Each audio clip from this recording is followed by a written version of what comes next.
Mis amados hermanos, la carta a los romanos es la carta teológica por excelencia. Y el propósito del apóstol Pablo al escribirla era exponer de la manera más clara posible el bendito evangelio de nuestro Señor Jesucristo. Por eso en la primera parte de la epístola el apóstol se dedica a mostrar la necesidad que tienen todos los hombres, tanto judíos como gentiles, todos los hombres, de la provisión que Dios da para ser salvo, la bendita persona de nuestro Señor Jesucristo. Y lo hace probando que todos los hombres están bajo la ira de Dios.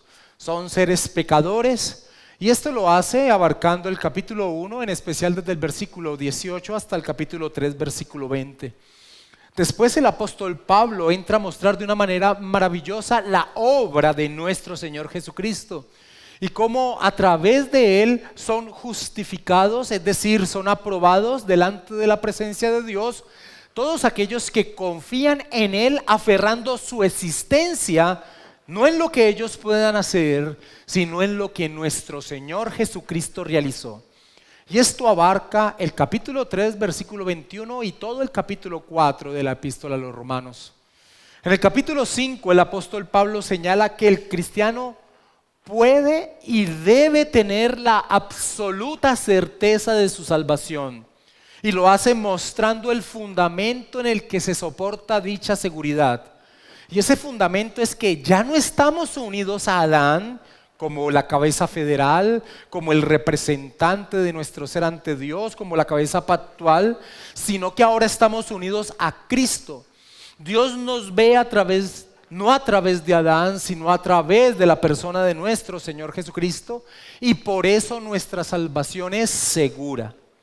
Y en eso nos enfocamos la última vez que tratamos la exposición de la epístola a los romanos. Dedicamos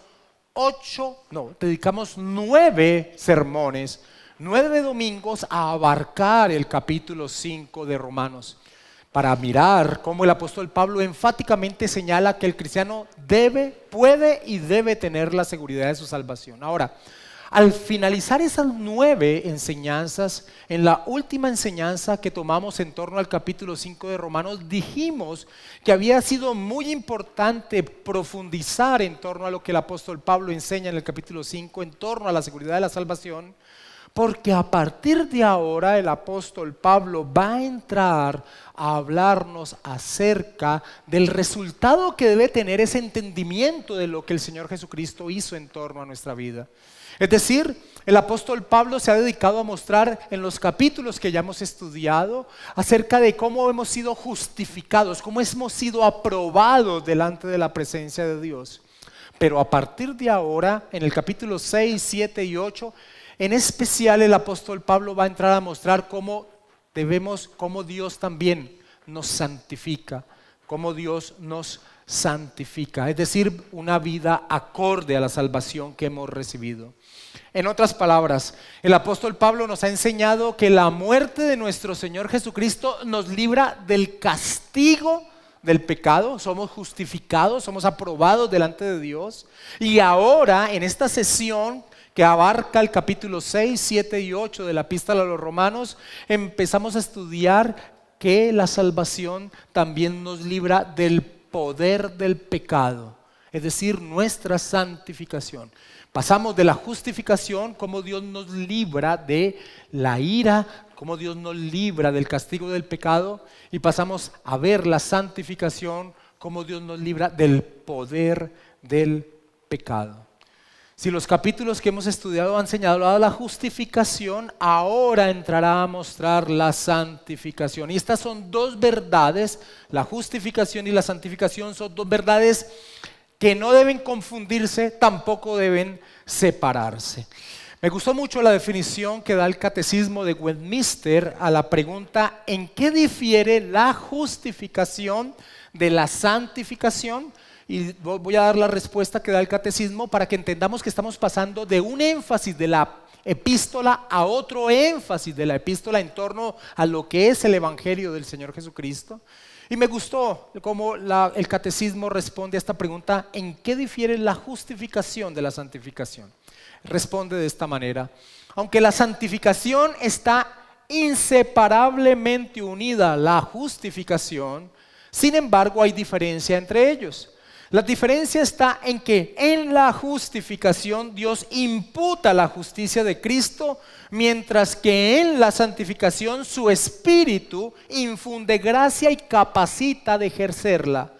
En la justificación el pecado es perdonado, mientras que en la santificación el pecado es subyugado. Y ese es el tema precisamente del Romanos capítulo 6, la sojuzgación del poder del pecado, es decir, el sometimiento, la conquista del poder del pecado. Ese es el tema de Romanos capítulo 6.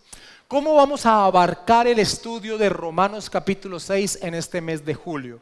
Lo vamos a hacer siguiendo la estructura que el capítulo tiene. Es decir, en el día de hoy vamos a abarcar los 10 primeros versículos que tiene algo muy llamativo este capítulo. Este capítulo el apóstol Pablo inicia utilizando una forma gramatical que es indicar lo que la obra de Cristo ha hecho en nuestra vida en torno al pecado. Es un aspecto gramatical de indicación.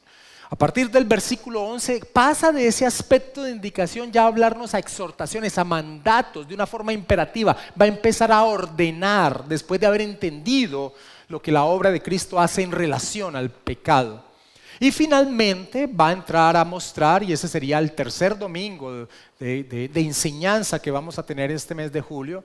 El tercer domingo va a ser entonces cómo Pablo enfatiza que ya no pertenecemos al reino del pecado, sino que ahora pertenecemos al reino de la justicia, al reino de Cristo, y los resultados que trae ese pertenecer a otro reino en nuestra vida. Así que hoy vamos a ver la indicación, la próxima semana vamos a ver la exhortación. En la tercera enseñanza de este mes vamos a ver la indicación de Pablo al reino al que pertenecemos. Y en el cuarto domingo, yo sé que hay 5 domingos en este mes, pero habrá un domingo que utiliza el pastor Gabriel para enseñar algo en específico. En el quinto domingo de este mes vamos a ver una predicación doctrinal en torno a temas fundamentales que se han dado en este capítulo 6. Vamos a dedicar ese último domingo a una predicación temática doctrinal en un aspecto en específico que abarca este capítulo 6 de Romanos. Esa va a ser la estructura que vamos a trabajar en este mes de julio. Por favor, leamos el versículo 1 al 10 del capítulo 6 de Romanos, que es el texto que vamos a estudiar en esta mañana. Y entendiendo toda la introducción que hice de lo que ha hecho Pablo y cómo se ha enfocado en el capítulo 5 en torno a la seguridad de la salvación. Versículo 1 de Romanos capítulo 6. ¿Qué pues diremos? ¿Perseveraremos en el pecado para que la gracia abunde? En ninguna manera. Porque los que hemos muerto al pecado, ¿cómo viviremos aún en él? ¿O no sabéis que todos los que hemos sido bautizados en Cristo Jesús hemos sido bautizados en su muerte? Porque somos sepultados juntamente con él para muerte por el bautismo, a fin de que como Cristo resucitó de los muertos por la gloria del Padre, así también nosotros andemos en vida nueva. Porque si fuimos plantados juntamente con él en la semejanza de su muerte, así también lo seremos en la de su resurrección. Sabiendo esto, que nuestro viejo hombre fue crucificado juntamente con él para que el cuerpo del pecado sea destruido, a fin de que no sirvamos más al pecado. Porque el que ha muerto ha sido justificado del pecado. Y si morimos con Cristo, creemos que también viviremos con él. Sabiendo que Cristo, habiendo resucitado de los muertos, ya no muere, la muerte no se enseñorea más de él. Porque en cuanto murió, al pecado murió una vez por todas, mas en cuanto vive, para Dios vive. Amados hermanos, cuando estaba en medio de la exposición del capítulo 5 de Romanos, cuando utilicé ese mes para exponer, fueron realmente 2 meses que utilicé para exponer Romanos capítulo 5, cuando estaba en medio de esa exposición, un hermano se me acercó y me dijo: pastor, este tipo de enseñanzas con ese marcado énfasis de que el cristiano no debe dudar de su salvación, con ese marcado énfasis de que el cristiano tiene segura su salvación, pues su salvación no depende de lo que hace, sino de lo que nuestro Señor Jesucristo hizo. Ese tipo de predicación son peligrosas, pues puede llevar a que el cristiano se relaje y empiece a vivir de una manera descuidada en torno a la voluntad de Dios. Ahora, cuando el hermano me expresó su inquietud, me dije a mí mismo, estoy exponiendo correctamente el texto.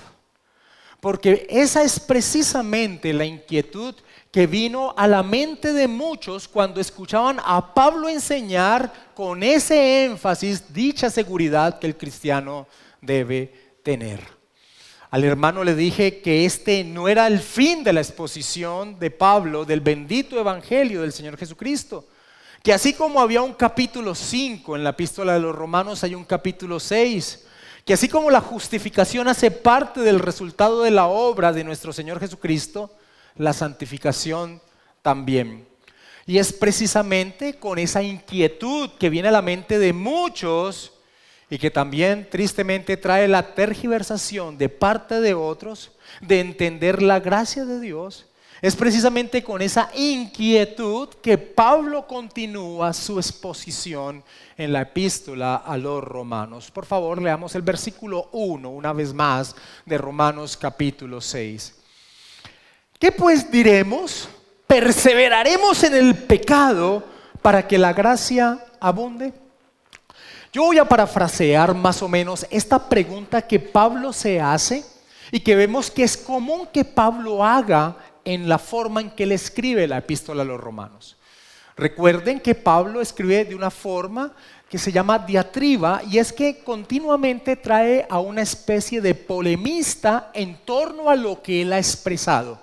Él se adelanta a la refutación que alguien pueda pararse y hacerle a lo que él ha dicho. Esta es una forma que hemos encontrado común en la exposición de Romanos, de la epístola a los Romanos. Y aquí no es la excepción.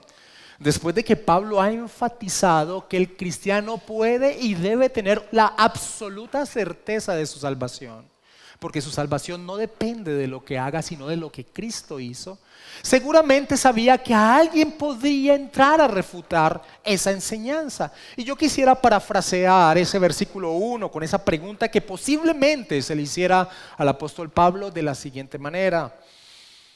Pablo, si enseñas que la gracia de Dios se manifiesta ante la incapacidad del hombre en pos de su ley, que esas son precisamente las buenas noticias de Dios, que no depende del hombre su salvación, sino de la obra de Jesucristo, pues Pablo, guiarás al hombre a pecar para que la gracia de Dios sea claramente expuesta. Esta enseñanza, Pablo, debilita la moralidad. Podría ser una paráfrasis grande de lo que se expresa en el versículo 1. Ahora, tristemente, la doctrina de la justificación por la fe ha recibido calumnias desde el mismo momento en que es expuesta por los hombres de Dios, como vemos que sucede cuando el apóstol Pablo la exponía. Y ha seguido teniendo difamaciones y calumnias alrededor de la historia de la iglesia. Un ejemplo de ello es el escéptico Voltaire en la época de la Ilustración en Francia. Él decía, Dios perdonará. Ese es su oficio, dando a entender que las personas deberían tener una tranquilidad en la forma en que vivían. Dios perdonará, ese es su oficio. Ahora, el apóstol Pablo ya nos había dicho en la epístola a los Romanos que eran muchos los que estaban difamando su enseñanza. Acompáñame y recordemos Romanos capítulo 3, versículo 8. Pablo ya había dicho, aunque no ahondó en ese momento, lo que va a ahondar ahora en Romanos 6, Pablo ya había dicho que muchos estaban difamando lo que él estaba enseñando. Muchos estaban diciendo, mira, Pablo enseña que se puede vivir una vida licenciosa. Mira lo que dice el versículo 8 de Romanos capítulo 3. ¿Y por qué no decir, como se nos calumnia y como algunos cuya condenación es justa afirma que nosotros decimos, hagamos males para que vengan bienes? Mis hermanos, la tergiversación y la difamación de la bendita doctrina de que somos aprobados por Dios solo por la obra de Cristo y no por algo que el hombre puede hacer, ha sido algo común y se debe principalmente, mis hermanos, a la ignorancia de entender lo que Pablo ha expuesto en el capítulo 5. que delante de Dios solo hay dos tipos de personas: aquellos que están en Adán o aquellos que están en Cristo. Se debe principalmente a no entender eso, a no entender que hay dos cabezas federales, pactuales delante de Dios. O se está en Adán o se está en Cristo. Ahora, no solo Calumnia ha recibido esta bendita verdad, sino que algunos impíos que dicen ser cristianos han utilizado esta verdad para dar rienda suelta a sus deseos pecaminosos, diciendo: yo puedo vivir como quiera, dando rienda suelta a mi ser, pues soy salvo por la gracia de Dios y no por mis obras. Dios está obligado a perdonarme si creo en Cristo. Por ejemplo, uno de estos hombres fue un poeta británico de apellido Auden, que decía: me gusta pecar, a Dios le gusta perdonar. El mundo está organizado de una forma verdaderamente admirable. Ahora, esta clase de autoengañadores siempre han estado presentes. En la epístola de Judas, Judas ya nos dice esto. Voy a leérselas. Recuerden que no es necesario que vayan al pasaje. Si son Biblias rápidas pueden hacerlo, si no, escuchen y anoten.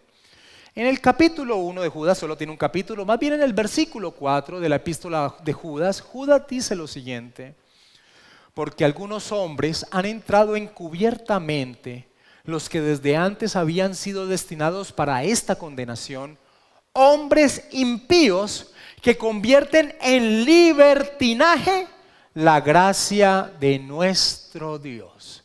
Hombres impíos que convierten en libertinaje la gracia de nuestro Dios. Así que desde el primer momento en que la doctrina de la justificación por la fe, reiterativo soy por si alguien no lo tiene claro, de que somos salvos solo por confiar en la persona del Señor Jesucristo y no por algo que hagamos, ha recibido tergiversación en la historia de la iglesia. Ya en el siglo II aparecían los llamados gnósticos, que decían ser cristianos. Ellos enseñaban que uno podía vivir de la manera que quisiera porque lo que se salvaba era el espíritu. Así que con el cuerpo podíamos hacer lo que cada uno de nosotros quisiéramos.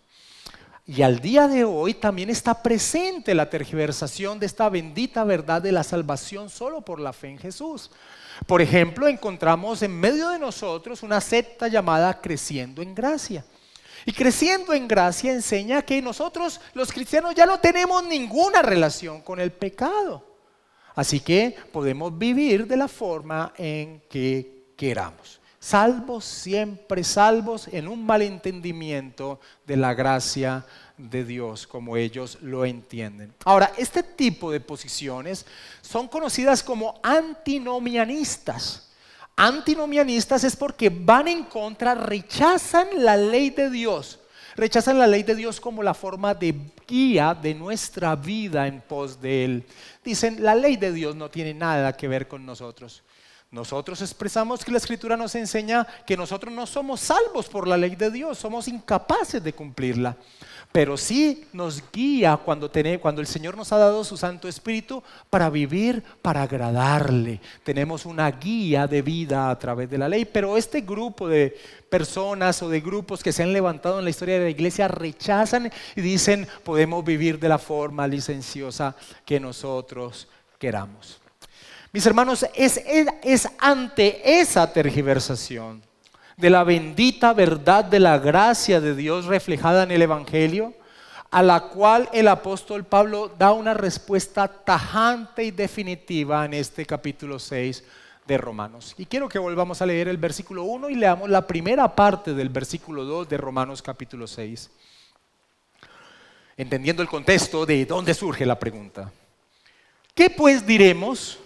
¿Perseveraremos en el pecado para que la gracia abunde? Y Pablo responde: en ninguna manera. Ahora, nuestras Biblias en nuestro español no alcanzan a expresar el disgusto de la respuesta del apóstol Pablo.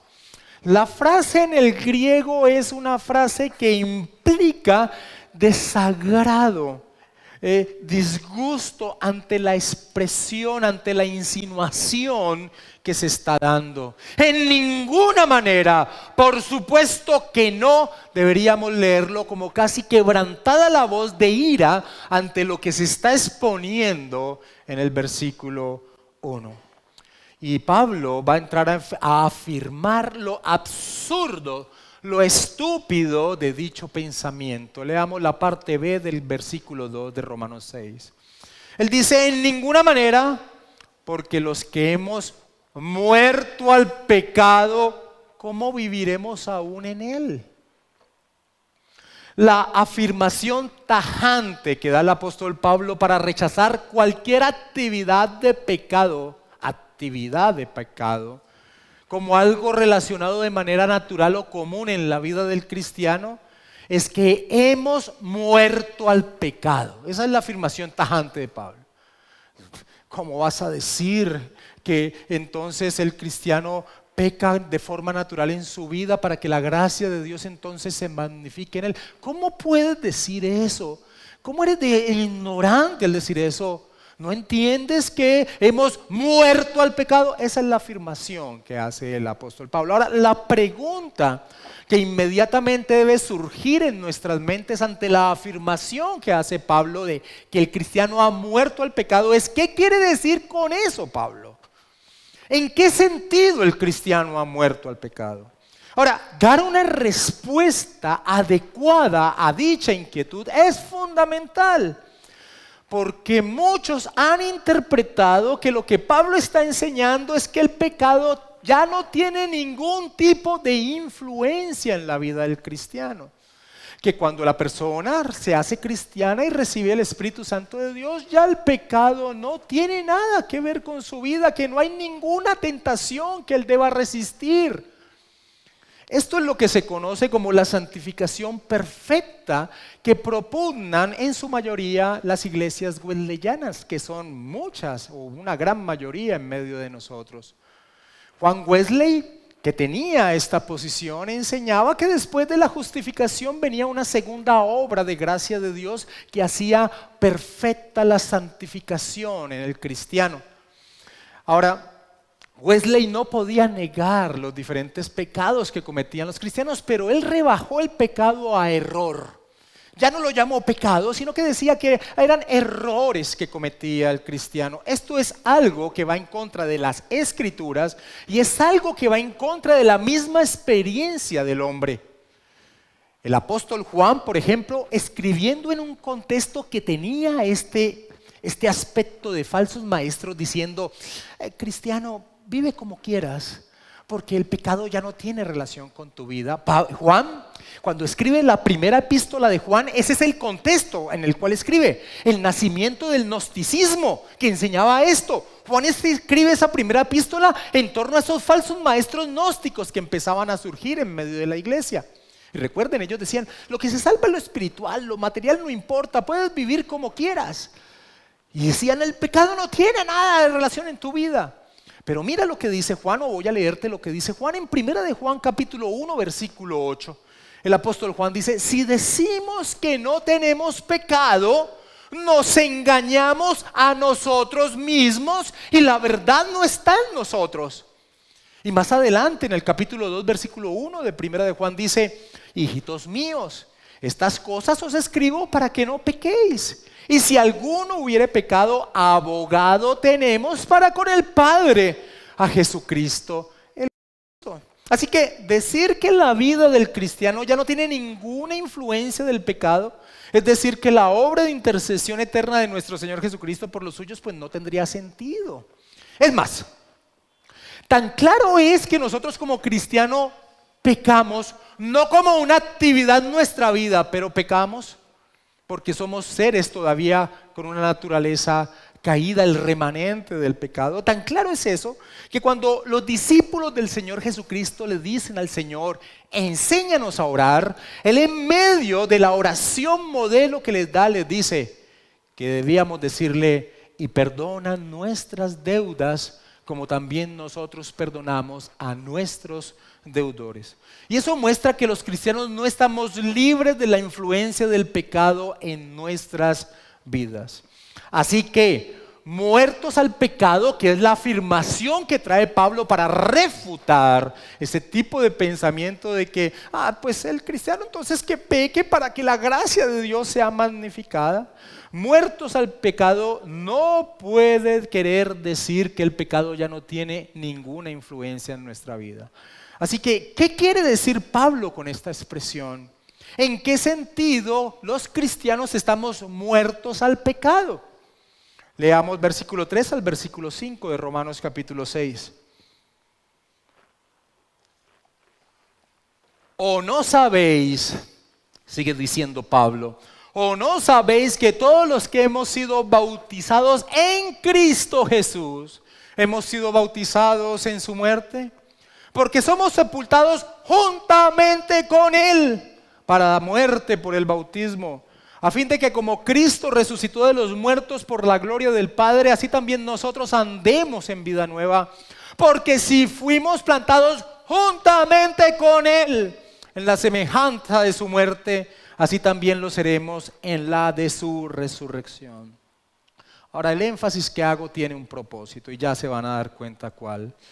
El sentido de que el cristiano está muerto al pecado, Pablo ya lo ha señalado desde el capítulo 5. Del capítulo 5 ya Pablo nos ha dicho por qué estamos muertos al pecado. Y la respuesta es que estamos muertos al pecado porque estamos unidos a Cristo existencialmente. Y Cristo ahora, después de su vida, muerte, sepultura, resurrección y ascensión, ahora Cristo no tiene ningún vínculo con el pecado. Y los cristianos estamos unidos a Cristo, estamos unidos existencialmente a su persona, estamos unidos existencialmente a su obra en una unión que va más allá de lo que nosotros plenamente podemos entender. Y el apóstol Pablo señala que el bautismo representa eso. Por eso en el versículo 3 arranca con una expresión que es una expresión casi de crítica a cualquier pensamiento que relacione la vida cristiana con el pecado como una actividad común. Él dice en el versículo 3 arranca diciendo, ¿o no sabéis? ¿O no sabéis? Da el entendimiento que los que recibían la epístola y la leían tenían que saber lo que él ahora va a decir. ¿O no sabéis que todos los que hemos sido bautizados en Cristo Jesús hemos sido bautizados en su muerte? Estas palabras del apóstol Pablo son casi un reproche para el cristiano que llegue a hacerse la pregunta, ¿en qué sentido estamos muertos al pecado? Es como si para Pablo fuese inconcebible que un cristiano no entienda esto. Y para Pablo es inconcebible que un cristiano no entienda esto, pues el bautismo representa esto. Y aquí quiero hacer un paréntesis muy rápido en torno a lo que el apóstol Pablo está enseñando. Para entender la lógica de lo que Pablo está diciendo aquí, para refutar el pensamiento que alguien tenga y diga, ¿el pecado es algo común en la vida del cristiano? Para poder entender la lógica de lo que Pablo está diciendo aquí, pues debemos entender que Pablo no concibe un cristiano que no haya sido bautizado. Porque si no, la lógica de Pablo no tendría peso acá. En la lógica de Pablo, y estoy en un paréntesis de lo que él está exponiendo, en la lógica de Pablo, para entender lo que está diciendo, la fuerza que tiene, para Pablo no había en su mente la posibilidad de un cristiano que no estuviera bautizado. La lógica de su exposición se basa en el hecho de que el cristiano, al bajar a las aguas, está manifestando un entendimiento de lo que ese acto externo representa. Pablo no podría haber utilizado este argumento si creyese que pueden existir cristianos que no hayan obedecido la orden del Señor Jesucristo de bajar a las aguas. James Dunn comenta lo siguiente: la iglesia primitiva concebía la fe, el don del Espíritu Santo y el bautismo en agua como componentes de una experiencia unificada, llamada conversión-iniciación. Así como se suponía que la fe siempre llevaba al bautismo, El bautismo presuponía la fe como un requisito de validez, comenta Dunn. Ahora, claramente no estamos diciendo que el bautismo tenga poder en sí mismo como los romanistas o los luteranos pueden afirmar, pero sí que el bautismo es el testimonio, y esta frase es fundamental, pero sí que el bautismo es el testimonio externo, público y visible de que entendemos lo que significa ser cristiano. El bautismo es el testimonio externo, público y visible de que se entiende qué significa ser cristiano. ¿Qué? Que estamos unidos existencialmente a la persona de nuestro Señor Jesucristo. Así que si tú eres un cristiano que tienes la convicción que tu vida está unida a Cristo, pero por diferentes razones no has bajado conscientemente a las aguas, y cuando digo conscientemente, claramente estoy rechazando la doctrina de la Iglesia de Roma, lo cual es herético.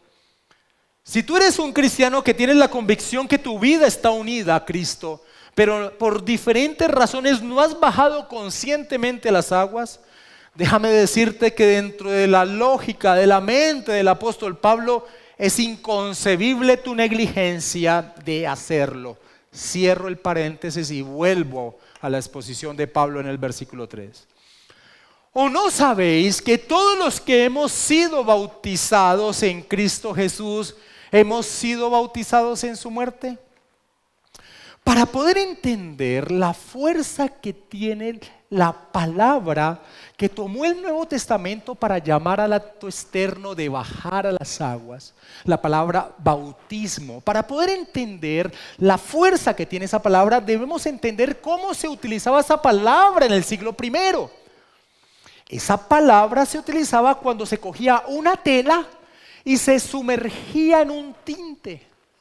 Esa tela, cuando salía de ese tinte, salía impregnada de la sustancia del tinte.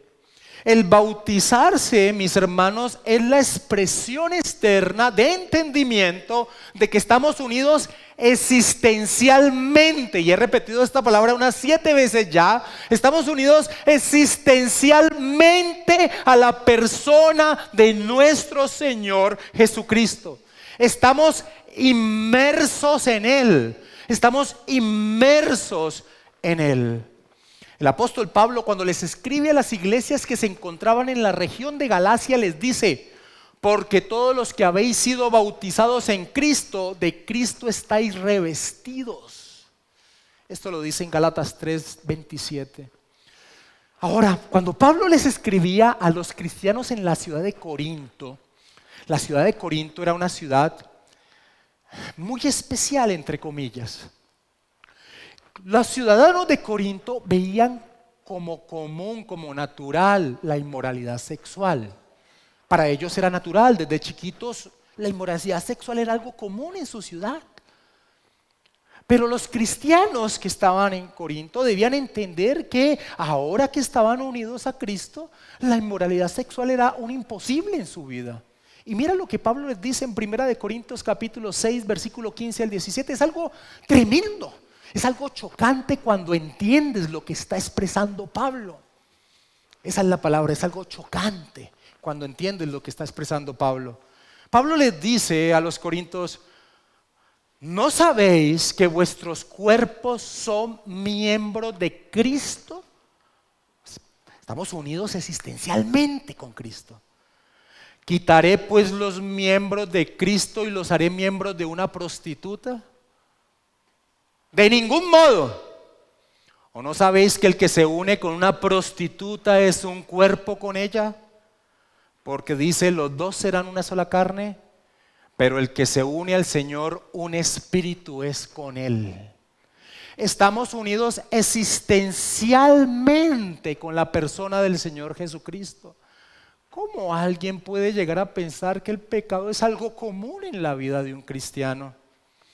A tal punto llega dicha unión, dicha identificación en nuestra existencia, que la vida, muerte, resurrección y ascensión de nuestro Señor Jesucristo fue nuestra vida, fue nuestra muerte, fue nuestra resurrección y fue nuestra ascensión. Así lo ve Dios. La vida, la muerte, la sepultura, la resurrección y la ascensión del Señor Jesucristo, Dios la ve como que nosotros la vivimos. Y quiero mostrarte pasajes que validan esto que estoy diciendo para que podamos en alguna forma entender el grado de unión existencial que tenemos con Cristo. Por ejemplo, en torno a una vida perfecta, todos los hombres nacemos en pecado con una naturaleza caída. Es imposible para nosotros hacer los actos que Dios demanda perfectamente. Pero Pablo ya nos enseñó en Romanos 5 que Cristo las cumplió y Dios las ve como si fueran nuestras. En Romanos capítulo 5, versículo 19, ya estudiamos lo siguiente.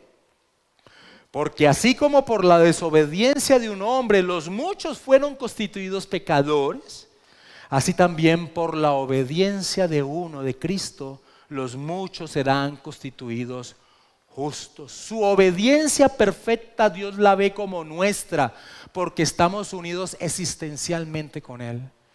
Tan unidos estamos a Él para Dios. Dios nos ve en Cristo, que nuestros pecados Dios los ve cargado por Cristo y recibiendo la ira por ellos.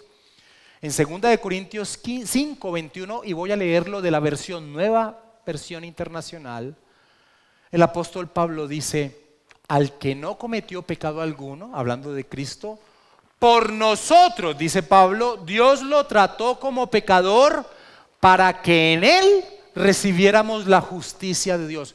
¿Por qué? Porque estamos unidos existencialmente a Cristo. Cuando Cristo sufrió la ira de Dios en la cruz, el Padre asoció su pago de la ira como si nosotros estuviésemos allí con Él recibiendo el pago. Por eso en Romanos 6:6, que hace parte del texto que estamos estudiando, Pablo dice: sabiendo esto, que nuestro viejo hombre fue crucificado juntamente con Él. Y más adelante a las iglesias de Gálatas puede decirle: con Cristo estoy juntamente crucificado, dice el apóstol Pablo. Cuando Cristo resucitó y ascendió a los cielos, Dios nos toma como si nosotros hubiésemos resucitado y ascendido a los cielos. En Efesios capítulo 2, versículo 6, Pablo dice lo siguiente: y juntamente con Él nos resucitó y asimismo nos hizo sentar en los lugares celestiales con Cristo Jesús. A tal punto es el nivel de intimidad en torno a nuestra unión con Cristo, que Pablo llega a afirmar que nuestra existencia particular está escondida en Cristo, y la gloria que ya poseemos se manifestará cuando Cristo se manifieste en su retorno. Esto lo dice en Colosenses 3, del versículo 3 al 4. Porque habéis muerto, dice Pablo, porque habéis muerto y vuestra vida está escondida con Cristo en Dios. Cuando Cristo, vuestra vida, se manifieste, entonces vosotros también seréis manifestados con Él en gloria. Estamos unidos de una manera que va más allá de nuestro pleno entendimiento con la persona de nuestro Señor Jesucristo. Así que cuando Pablo dice que estamos muertos al pecado, es claro por qué lo dice. Estamos muertos al pecado porque estamos unidos a la persona de nuestro Señor Jesucristo. Y aquel que está unido a la persona de nuestro Señor Jesucristo existencialmente, ¿cómo puede llegar a pensar que su vida puede estar relacionada de manera natural con el pecado? Si Cristo ya pagó, si Cristo ya lo hizo todo. Así que es fundamental entender esto que estamos expresando. Cristo murió en la cruz para pagar por nuestros pecados. Cristo murió en la cruz para sacarnos de la condición en que estábamos unidos a Adán y llevarnos a estar unidos a Él. No es el pecado quien murió, sino que el cristiano ha muerto en Cristo y ha muerto al pecado. Por eso el pecado ya no tiene un poder dominante en nuestra vida. Y eso es fundamental entenderlo. ¿Por qué el pecado ya no es un señor de nuestra vida? ¿Por qué no tiene un poder dominante en nuestra vida? ¿Por qué? Porque ya no estamos en Adán, no estamos bajo su reino, bajo su poder, sino que Cristo nos ha traído a su reino y tenemos un nuevo Señor. Por eso el apóstol Pablo expresa lo siguiente en Romanos capítulo 6, versículo 7. Porque el que ha muerto ha sido justificado del pecado. Y nosotros morimos con Cristo. Y en el versículo 10 dice, porque en cuanto murió, al pecado murió una vez por todas. Y nosotros estamos unidos existencialmente a Cristo. Ahora, cuando enfatizo esto de el por qué estamos muertos al pecado, y la expresión es por qué el pecado ya no tiene dominio sobre nuestra vida, y es por nuestra unión a Cristo, una vez más tengo que enfatizar que lo que el apóstol Pablo está indicando aquí no es que el pecado en la vida del creyente no ejerza algún tipo de influencia, porque nosotros seguimos en una naturaleza caída, en una naturaleza corruptible. Ahora, si eso fuese lo que está enseñando el apóstol Pablo, que es que ya el pecado no tiene ninguna influencia en nuestra vida, sería innecesario lo que vamos a ver la próxima semana. Y es que el apóstol Pablo va a decirle al cristiano, ¿entendiste tu estado? Que es lo que estamos viendo en este día de hoy. La próxima semana nos va a decir, ¿entendiste tu estado? Pues entonces no le des cabida al pecado. Mira lo que dice el versículo 12 de Romanos 6, que estudiaremos la próxima semana, y el versículo 13. No reine, esto es un mandato, no reine pues el pecado en vuestro cuerpo mortal. Y en el versículo 13, ni tampoco presentéis vuestros miembros al pecado como instrumentos de iniquidad. Ahora, ¿qué resalto aquí? Que si fuese que ya el pecado no tiene ninguna influencia en nuestra vida, como decía Wesley y como dicen las iglesias wesleyanas al día de hoy, pues Pablo sería innecesario que des este mandato. Pero claramente Pablo está dando el mandato después de hacernos entender nuestra condición. Porque el pecado no ejerce un dominio sobre nuestra vida, pero sí está presente siempre. Y nuestra labor, y esto enfatizaré la próxima semana, es no darle cabida en nuestra vida. Así que es absurdo, y esto es lo que Pablo expresa al decir, ¿o no sabéis? Es absurdo la tergiversación de que la seguridad de la salvación traiga una vida licenciosa. ¿Y sabes por qué es absurdo? Porque el bautismo, que es el acto externo que da inicio público a la vida en Cristo, así lo señala. Mis hermanos, yo estoy seguro que la mayoría de los que estamos aquí sentados ya hemos bajado a las aguas. Lo que no estoy seguro es si se entendió lo que hicieron cuando bajaron a las aguas. Hemos muerto, hemos sido sepultados a un reino, el reino del pecado, y hemos resucitado en otro reino, el de la justicia. Hemos pasado del reino del pecado al reino de la justicia a través de la muerte. Hemos pasado de Adán a Cristo, hemos pasado del pacto de obras al pacto de gracia por la obra de nuestro Señor Jesucristo. Pablo ha finalizado el capítulo 5 dándonos una imagen de que estábamos antes en un reino, y ese reino era el reino del pecado, y los hombres estaban sujetos a pecar. Pero ya no estamos en ese reino, ahora estamos en el reino de Cristo y estamos libres de pecar y tenemos la capacidad de vivir para Dios. Eso es lo que Pablo está enfatizando acá. Y el bautismo expresa esta verdad con potencia. Leamos versículo 3 al 5 de Romanos 6. ¿O no sabéis que todos los que hemos sido bautizados en Cristo Jesús hemos sido bautizados en su muerte? Porque somos sepultados juntamente con Él para muerte por el bautismo, a fin de que como Cristo resucitó de los muertos por la gloria del Padre, así también nosotros andemos en vida nueva. Porque si fuimos plantados juntamente con Él en la semejanza de su muerte, así también lo seremos en el de su resurrección. Estas palabras del apóstol Pablo, señalando que el bautismo muestran lo que ha sucedido en nuestro ser al estar unidos a Cristo, mis hermanos, es una clara indicación que la forma del bautismo que practicaron los apóstoles, los primeros cristianos, era el de la inmersión.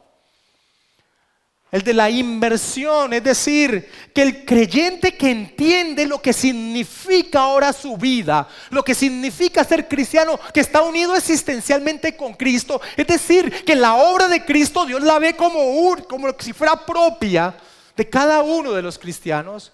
Solo una manifestación externa como el bautismo por inmersión representa con potencia esa verdad. Somos sepultados juntamente con Él para muerte por el bautismo, dice el apóstol Pablo. Al ser sumergido en las aguas, el cristiano entiende que está unido a Cristo en su muerte y sepultura. Estamos sepultados cuando bajamos a las aguas, muertos en una sepultura. El pensamiento que debe venir al cristiano en ese momento es: hasta aquí llegó el viejo hombre, el que estaba unido a Adán, el que estaba dominado, subyugado por el tirano llamado pecado. Ese amo y su dominio dejan de ser porque hemos muerto con Cristo. Mis hermanos, esa verdad no se puede representar a través de echar agüita en la cabeza o de una aspersión. Me llamó mucho la atención, pero no me sorprendió, al consultar muchos comentaristas presbiterianos en torno a este pasaje. ¿Sabes qué pasa cuando tienen la posición del bautismo por aspersión en torno a este pasaje? Pierden toda la potencia en sus comentarios.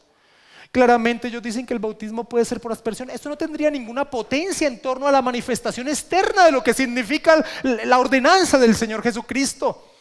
Claramente ellos, por su concepto del pacto, pues entonces no bautizan bebés de la forma en que la Escritura lo indica en este capítulo 6 de Romanos, porque se les ahogaría a los bebés. Así que entonces cambian la forma del bautismo, pero al cambiarlo pierden la potencia de lo que Pablo está señalando aquí.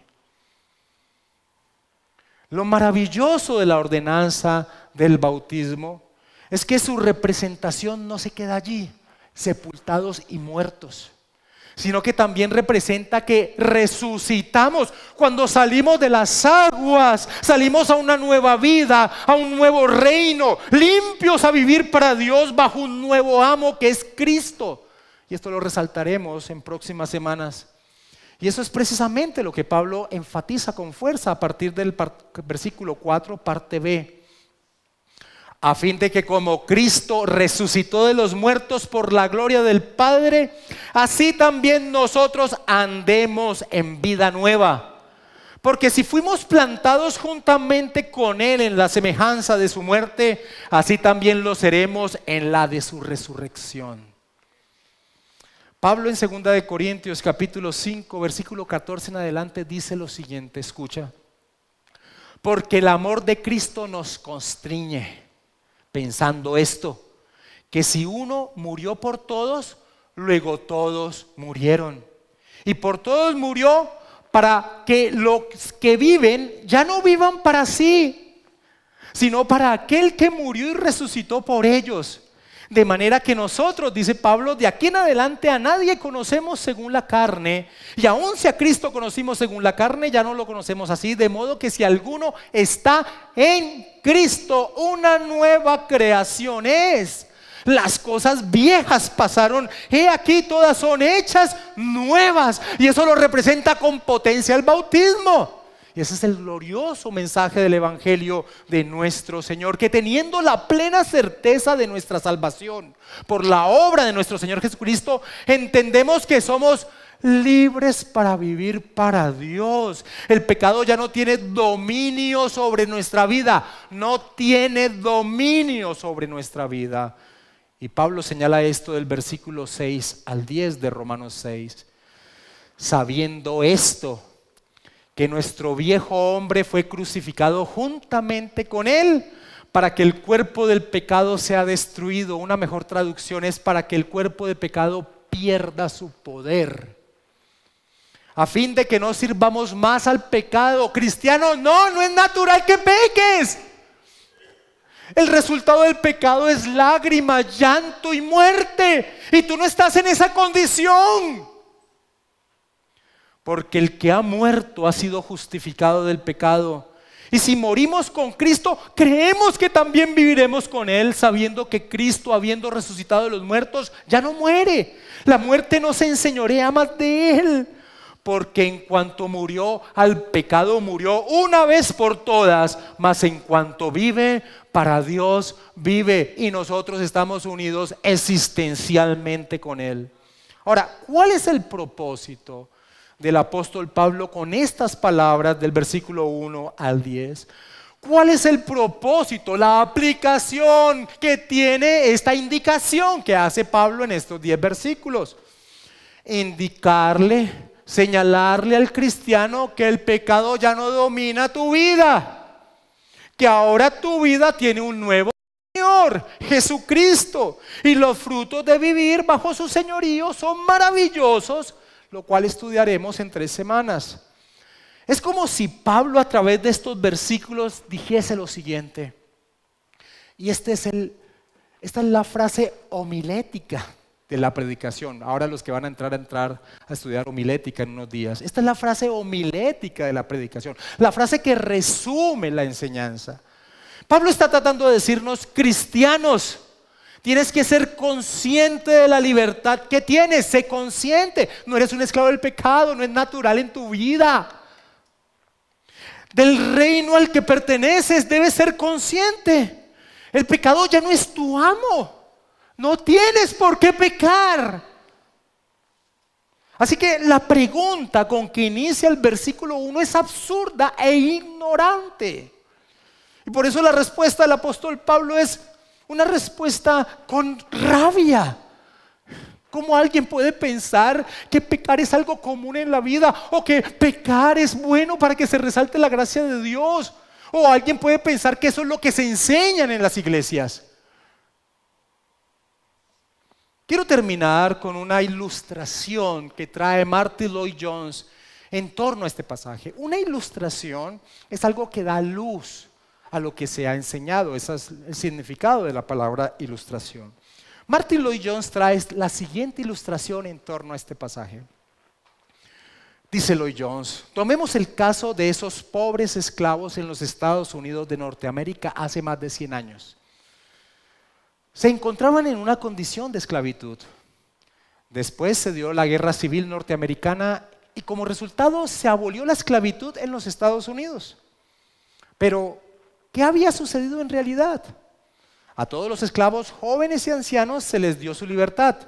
Pero a muchos de los más ancianos que habían soportado largos años de servidumbre, se les hizo muy difícil entender su nuevo estatus.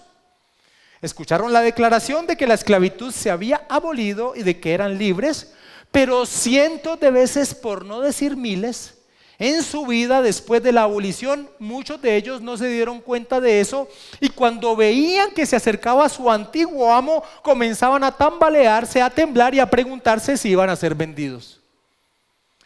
Y dice Lloyd-Jones: tú todavía puedes ser un esclavo en tu experiencia día a día, aun cuando ya no seas un esclavo legalmente.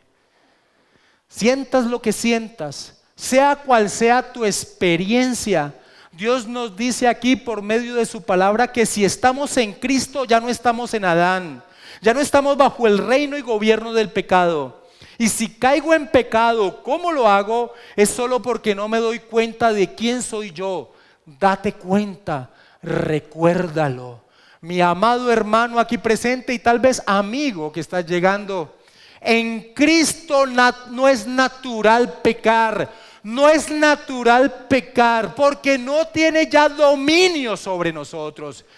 El problema es que, como resalta Lloyd-Jones, no nos hemos concientizado de qué reino pertenecemos ahora. No nos hemos concientizado de quién es nuestro Señor y quién es nuestro amo ahora. Y esa es la intención que tiene Pablo en estos versículos. La próxima semana va a pasar de enseñar nuestro estatus, entonces a exhortarnos a vivir conforme a lo que somos. Vamos a orar, mis hermanos.